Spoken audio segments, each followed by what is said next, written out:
জুলাই আগস্টে ছাত্র জনতার গণ অভ্যুত্থানে আহত ও শহীদদের স্মরণে দেশের বিভিন্ন স্থানে স্মরণসভার আয়োজন করেছে জেলা প্রশাসন।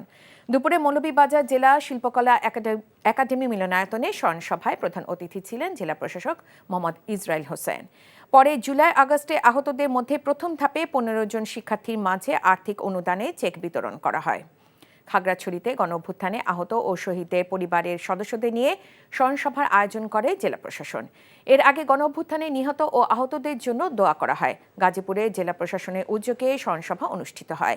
এতে জেলা প্রশাসক নাফিসা আরিফিন সহ বিভিন্ন রাজনৈতিক দলের নেতৃবৃন্দ, আহত ও শহীদ পরিবারের সদস্যরা উপস্থিত ছিলেন।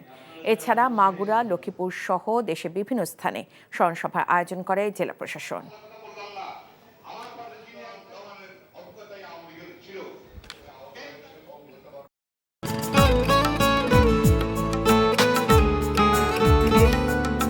আপনার নামটা? নীলা। রাহুল।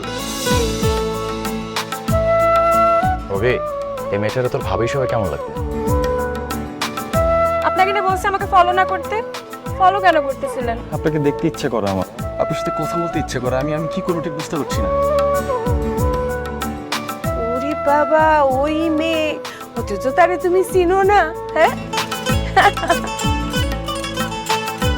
কি মায়ায় তাকাও তুমি, একটু দেখো চোখের খেয়াল, তোমায় দেখার তৃষ্ণা ভীষণ। ভালোবাসায় বুঝি দেনা পাওনা থাকে? অবশ্যই থাকে, ভালোবাসা সবকিছু থাকে।